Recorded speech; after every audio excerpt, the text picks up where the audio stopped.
Yo, wananiita Patrick Baisa namba kama namba ni kisimama moja ikilala moja. Bwana, leo nataka ni share na nyinyi marafiki zangu, mniambie, mnisimulie. Kila mtu najua ana mtu ambaye alikuwa anachat naye kwenye simu, au kama sio alikuwaga basi hata sasa hivi anachat naye kwenye simu, ambaye hujisikii kula, hujisikii kufanya kazi. Unajua kuna ile moment mpaka ukiwa unafanya kazi unabana simu hapa afu unaongea naye. Nambe nipo napika, mama kanipa kazi hapa. Yule sasa nataka unitajie jina la mtu huyo. Aidha kama wewe ni ushapita hizo level, sasa hivi umeshakuwa ufanye tena hivyo vitu, basi niambie huyo mtu alikuwa ni nani. Lakini wewe ambaye uko kwenye level, nitajie jina la huyo mtu wako au baby wako anaitwa nani.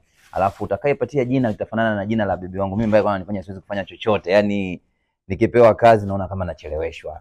Nikiwa yani ninachojisikia ni kuchat naye na kuongea naye kwenye simu. Ushakuongea kwenye simu wewe na mtu karibia masaa matatu? What the feeling mpaka sikio linawaka moto. Basi nataka sasa leo kwenye comment section hapo mtu andika jina la mwanamke wako ambaye ulikuwa unachat naye kwa style hiyo. Alafu mwisho siku atakayepatia jina itafanyana na mwanamke wangu mimi, na DM. Nikimdm anakuwa na nadhari yake ya voucher ya shilingi 1500.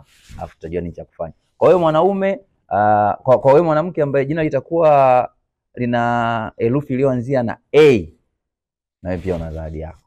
Tukutane kwenye inbox kwa ajili ya comments. Ciao.